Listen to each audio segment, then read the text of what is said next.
your content creation module. I'm going to take you through how to shoot a video, how to edit a video, how to upload a video, and what to do after the fact. So the first things first is the goal of this module is to remove any of the excuses that you've previously had regarding creating content. Oh, I don't understand the platforms. Oh, it's too much work to edit. It's so complicated, all those kind of things. By the end of this module, all those excuses should be thrown out the window, and you should have a little more confidence when it comes to creating your content. So first things first is you need to shoot a video.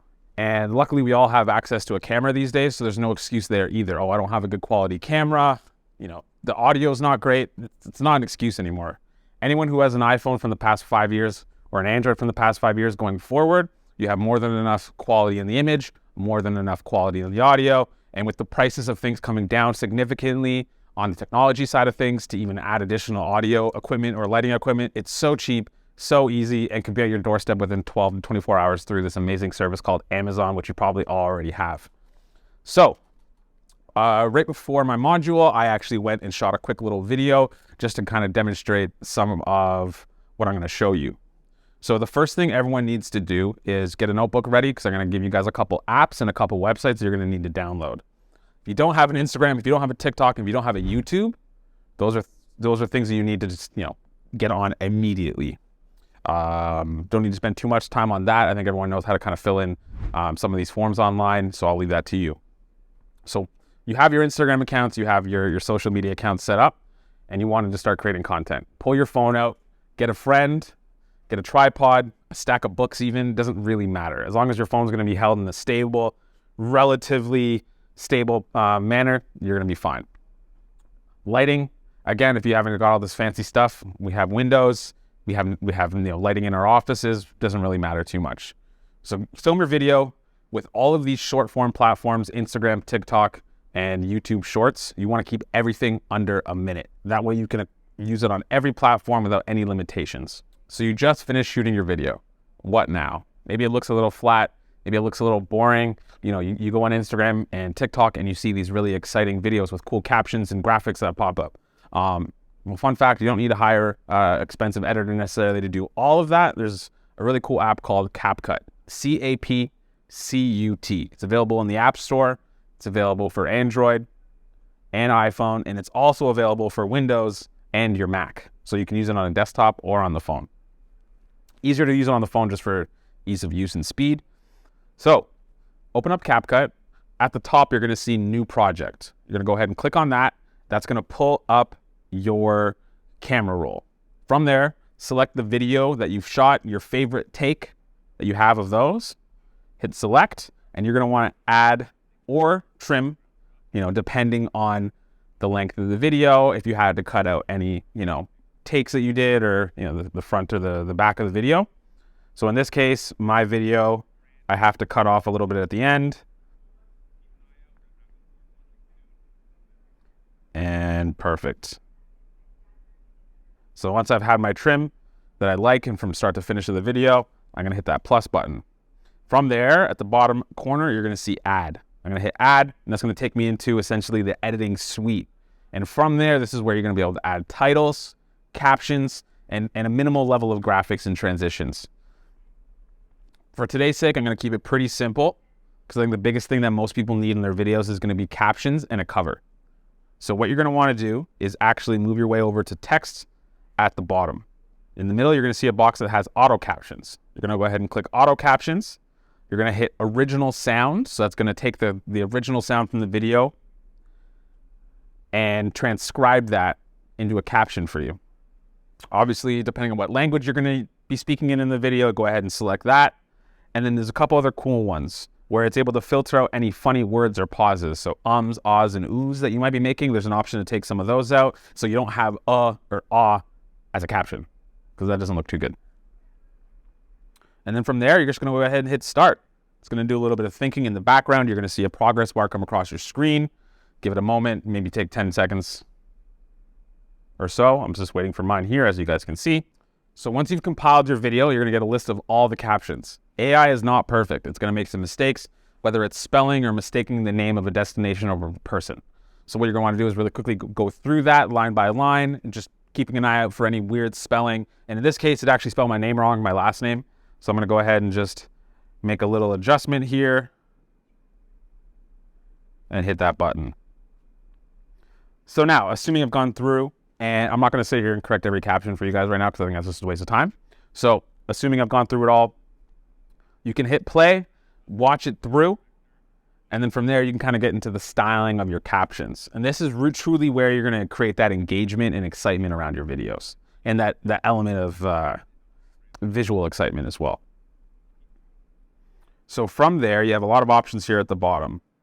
Batch edit and split kind of get more into the physical placement of words within the timeline. And again, in this case, not as relevant.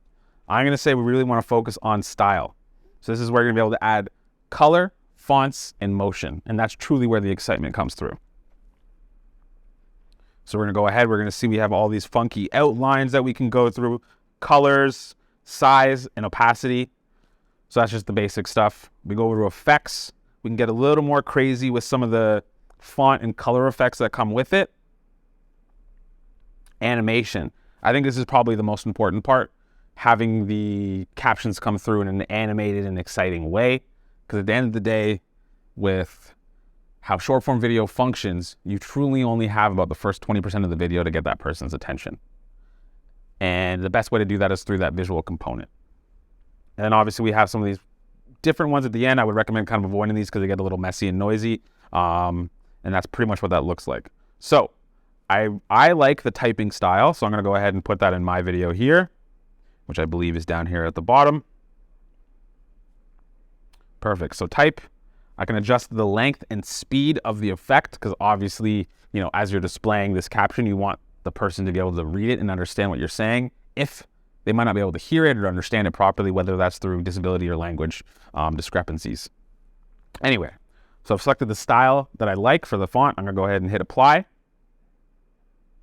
And now if we hit play, we can see that that type through has now been applied to all the captions. Still not quite there yet. It's just plain white, small font. Still kind of boring. I'm a big fan of this yellow and black. It's got a really nice punchy look to it. You also might have seen it being used on some of the big platform people that are out there. Now I made a slight error in this. In styling, we want to apply to auto captions. That way it applies to all of them. I'm going to hit that one more time. Perfect. Now we can see that it's applied to all of the captions. So I think from here, we're looking pretty good. The only thing is it's just a little small. So I'm going to go ahead, click into this again, hit style, make sure you hit apply to auto captions. And then from there, you have that slider at the bottom for size. That looks a little bit better, just a little low, pretty easy too. From there, you just can press your finger on the screen and slide the captions around to put them physically wherever you want in the video. And that way you want them to be a little more centered, so they're a little more attention grabbing on the feed. Perfect, so I like where they're placed. I like the size, I like the color. It's nice and exciting looking. The next step is a cover. So covers are really important when you're creating content, especially on TikTok and Instagram. When you're looking at that at a macro level, so when you're on someone's profile and you're looking at their feed or their grid, this is really an important thing because you don't want your videos all to look the same. It adds element of kind of it being boring, and no one really wants to sit there and go through a whole bunch of plain looking thumbnails. YouTube's truly perfected this, and I think it applies to all videos now. All right, so you finished your video, you have your captions in. Next step is a cover. So this is pretty important because you don't want your feed to look silly or bland. So what you want to do is hit that cover button. You're going to come through. I actually like the fact that it says from the ground up on the caption, so I got pretty lucky there. I'm going to hit that. I'm going to hit save. And now that is the first frame of my video. So when I go to put that in Instagram, I have the option to slide to that first frame, and that's what everyone's going to see when they look on my feed, as they're navigating social media. So it's pretty straightforward. With audio, you have two sort of options. Most of these platforms now have an option to use the native audio within the app, which I would actually recommend you do, because that's going to give you the trending sounds that are available for that week or that month. And that's always a good idea to kind of leverage some of those trending sounds, because those are always going to be favored by Instagram and TikTok and will push you to more people. So, and then it's an easy way to get there. So yeah, at this point, I'm pretty happy. I have my captions, I have my cover. It's time to export. That little plus button you see on the top right corner, that's your export button. Hit export. It's going to take a few seconds to export it, and it'll export it directly to your camera roll. So your video is ready to share. The cool thing about CapCut is it makes it super easy to share it to all the different platforms, sub YouTube Shorts. So you have to do that manually. What you're going to want to do is you have all the options here. You have TikTok, Instagram, and Facebook. And it's really easy. All you're going to do is hit the button with the platform you want to bring it to. It's going to bring it right to that platform. From there, like I was saying, you want to use the trending sounds just to give you a couple extra bonus points with the algorithm. All you're going to do on TikTok, hit that add sound button, find a sound that you like. I like this first one. It works out really well for me there. I'm going to click that. It's going to apply it to the video automatically. Perfect. I got music on my video. It's ready to go.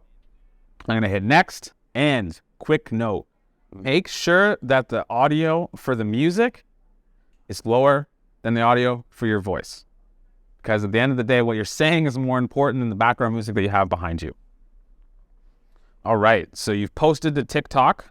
All you got to do now is go back to CapCut, and you want to post that to Instagram now. You just hit that Instagram button. It's going to ask you if you want to open Instagram. Perfect. It's going to give you the option to go to story or feed. Go to feed. Same process. Now that that video is there, you're going to hit next. And now we're in the Reels section. Same idea. We're going to want to add audio. It's almost like these two apps kind of copy each other, because as you'll notice right at the top, music. So hit that music button again. Instagram's a little bit different. There's a couple more clicks to get to the music. So you got music, voiceover, and sound effects. Ignore sound effects and ignore voiceover. I want you to hit straight to music. Same thing. They're going to have a whole bunch of trending sounds they want you to use that the algorithm's pushing towards. I would say go through those, find the one that you like. I like this one. Looks pretty good to me. Same idea as before. Make sure that your audio for your music is lower than the audio from your voice. From there, you're going to hit done. Next. Same concept as TikTok. You're going to add your caption, you're going to add your hashtags, and you're going to pick your cover. You can tag people, tag your location. All the same rules apply there. And then when you're ready to go, you're going to hit share. And once you have it posted to all the platforms that you need it to, Instagram, TikToks, and YouTube Shorts, always recommend it to save it to your camera roll in case you need to recycle it later or need to pull it up for reference at another time. And another quick thing is sometimes we're busy and we don't always shoot things in CapCut or have the time to go through all those steps. And sometimes we just pull the app open the app, and shoot the video in the app, and just to get it out of the way quickly. That's okay. But one of the downfalls to that is if you do that within the TikTok app, there's a watermark, and it's kind of ugly, to be honest. I don't really like seeing that on other platforms. So how do you get rid of that ugly watermark? You go to this really cool website called snaptic.pro. What you want to do is find the URL of your TikTok. So we're going to go to tiktok.com right now. I'm just going to pick a random TikTok to download. You don't need to worry about that right now. Perfect. So I'm going to pick this one random one here. Again, it doesn't matter what I'm doing right now because I'm just showing you guys the steps of how to take it from TikTok and get rid of that watermark. So you're going to hit copy link on your desktop or hit the share button on your mobile to get that link. And then from there, you're going to go to Snaptic. You're going to hit paste. You're going to paste the URL into that, and you're going to hit enter. It's going to take a few seconds to do its thinking. And then if you scroll down just a little bit, you're going to see download no watermark. And boom, I have my video here from TikTok without any watermarks on it. So now this video is ready to be shared on all the rest of the platforms. That isn't the most important thing out of this module, but it's more of just a bonus tip, just to make it a little easier as you diversify your content across all these platforms and maximize those videos. So now that we've gone over something like the process of shooting a video and posting a video, obviously those are really important on your social media presence. One thing people don't talk a lot about when it comes to having a social media presence and creating content is actually consuming content. So it's pretty simple. You have to consume content to create content. So I always recommend we go out there, whether it's within your industry or outside of your industry, of people who inspire you. You need to go out there and follow and actively look for their content, because you want to be seeing what they're doing, how they're speaking, and how they're engaging with their audience. And it's going to help you out a long way from an inspiration perspective. And another thing too is answer your comments and likes in your DMs. These people are engaging with you, and the whole point of getting out there on social media, on Instagram and on TikTok, is to engage and build a community. And you can't do that when you're not talking to people. So every single comment you get and every single DM you get, you need to answer. And another thing is you also need to go out and engage with other people's content. Because one of the things how Instagram and TikTok works is they favor those that go out and engage with others. So if you're not engaging with others, you're kind of losing out in that sense. And now, with that being said, as you're going out and getting inspired by others, it's okay to copy for a little bit, but you never want to get bogged down with the idea of being someone else. Because at the end of the day, the reason why you have the clients that you have, the people in your life that you do, is because they love working and being with the person that you are. And you never want to lose that. So as much as we want to pull inspiration from others, you never want to lose who you are in the content. So always keep that in mind. And if you do, I guarantee you'll see some success as you create video content. Here's some of the stuff that you're going to need to start shooting videos. It's going to be a tripod, so that can be a desktop tripod or a full-size tripod. The most important thing with that tripod, though, is that it has an adapter to fit your cell phone. Another thing you're going to need is a microphone. $50 on Amazon. You can go ahead and pick out a really nice, small-sized, wireless microphone for either your iPhone or your Android, and that's a really good way of just upping the quality of your audio, because that's such an important part of videos. And the last thing you might want to go pick up is an LED light. These are super cheap, $20 on Amazon, just a little square full of LED bulbs. And that's just going to help brighten some of the environments that you might be forced to shoot in, as a busy salesperson.